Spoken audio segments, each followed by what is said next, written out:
of activism and doing something about it. There is now in Washington the possibility of an anti-Wall Street shift. This is a concrete possibility. Because of the defeat of the Democrats in Massachusetts, the Wall Street control mechanisms over the Obama regime and the Congress are to some degree in crisis. And therefore, an opening has appeared, maybe momentary, maybe ephemeral, but an opening nevertheless to do something to knock out some of the main Wall Street figures in the regime. Let's point, first of all, to helicopter Ben Bernanke, the odious boss of the Federal Reserve, the Wall Street stooge, the person who allowed the bubble crisis, the derivatives bubble, and the other associated bubbles to occur during the period of 05, 06, 07. He's been on the Federal Reserve Board there for quite a while. He's had his hand in it. The man of the year for Time magazine. There is now the possibility to block the Bernanke reappointment in the wake of this defeat of the Democrats in Massachusetts, which we'll discuss in a later segment. Democrats are running for cover, and they need populist cover, economic populist cover, anti-Wall Street cover. Any Democrat who wants to survive, as I pointed out in an essay which you can see at tarpley.net, any Democrat who wants to survive has got to make a show of attacking Wall Street. Now, some of this stuff is window dressing, but nevertheless, let's see what we can get out of this. Let's ride it for all it's worth. Right now, we're told that Bernanke may not be confirmed. His confirmation process in the Senate has now broken down, and nobody knows what's going to happen to Helicopter Ben.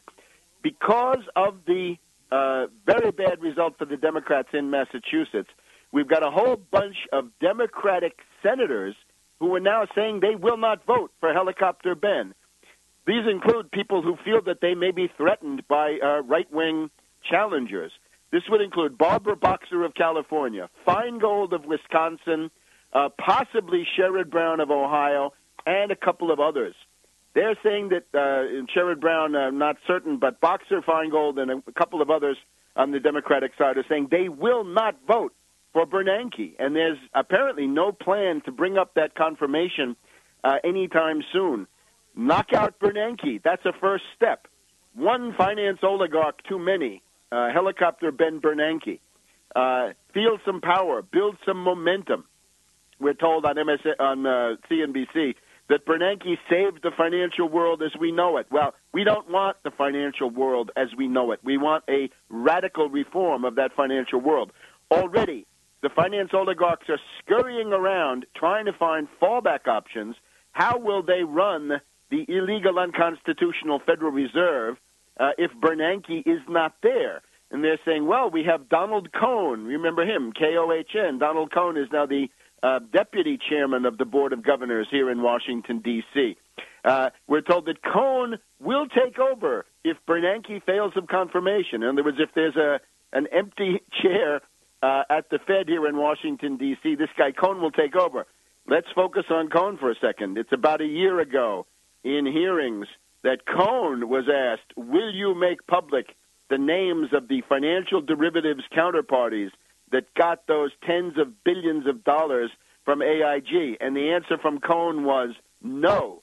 Cohn is a puppet of Wall Street. Cohn is a puppet of Goldman Sachs, J.P. Morgan, Citibank, and the rest of them. So we want to get Cohn out of there, too. We don't want Dodd. Dodd, now the failed senator from Connecticut, Wall Street puppet in his own right. If you're interested, as we are, in nationalizing the Fed, if you want to break the power of the Federal Reserve, here is a chance. This is the biggest wave of opposition to any Fed chairman in human memory, in anybody's lifetime who's alive today. Even Volcker, with his 25% prime rate 30 years ago, Volcker got an easier reconfirmation than Bernanke is getting. Therefore, mobilize. Put the pressure on senators in particular. Any senator up for re-election, any Democrat up for re-election has got to be told, you vote against Bernanke or you're out. Any Republican up for re-election, if you don't fight Bernanke, we'll know that your opposition to Obama and Wall Street is a fake cultural populist sham. Now, let's not stop there.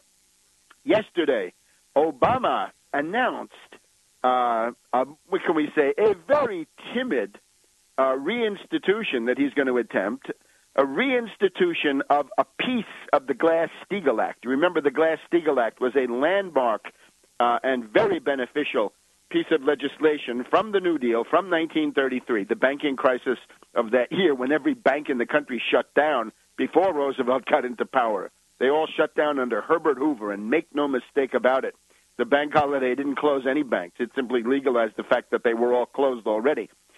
Glass-Steagall, what does it say? It says, well, boys, we have three categories. We have investment banks, hedge funds, stock jobbing operations, brokerages. That's one thing. We have commercial banking, where you have deposits that are going to be insured by the FDIC. And we have insurance. Pick one. Not two, not three, but one. Pick one. Now, what Obama's doing is not quite that, but it is a timid, partial first step in that direction. What he says is, and this is the news from yesterday, that is to say Thursday the 21st of January, as we're recording here on the 22nd, Obama says we want to prevent commercial banks with insured deposits from doing proprietary trading. In other words, you can't be a bank and a hedge fund for your own account at the same time. Now, this would be highly beneficial. First of all, who is attacked by this? Well, let's look, first of all, at Goldman Sachs. Goldman Sachs is, of course, a glorified hedge fund, but in the wake of the crisis of fall 2008, in the middle of it, September, October, Goldman Sachs said, we now want to be a bank. We don't want to be an investment bank, a hedge fund, in effect. We want to become a real bank, and we want to be under the rules of the Federal Reserve. Except, of course, they're not. They just made $13 billion in 2009. $13 billion in Goldman Sachs profits in 2009. They're about to distribute a pool of $16.2 billion in bonuses. $16.2 billion, essentially, of your money given to the parasites and jackals over at Goldman Sachs. Similar things going on at J.P. Morgan and elsewhere. Slightly less Lucullian in terms of the banquet that's being offered. So this measure that says you can't be a hedge fund and a national bank under the Federal Reserve at the same time, this hits Goldman Sachs directly. The other one it hits, J.P. Morgan Chase, just the name. J.P. Morgan is a brokerage. It's an investment bank. It's a hedge fund today. And Chase Manhattan, of course, Chase National Bank, Bank of the Manhattan Company, that's a bank. You can't do that. In other words, you won't be able to have a large proprietary trading desk trading for your own account if this stuff is banned. Now, how would you, Joe Sixpack, John Q. Public, how would you benefit from this? Well, we have documented here. The crisis of 2008 had many angles. Not all of it had to do with the Bear and Lehman bankruptcies. How about the price of gasoline, and how about the role of Goldman Sachs and Morgan Stanley in bidding up that price? We'll be back in a minute.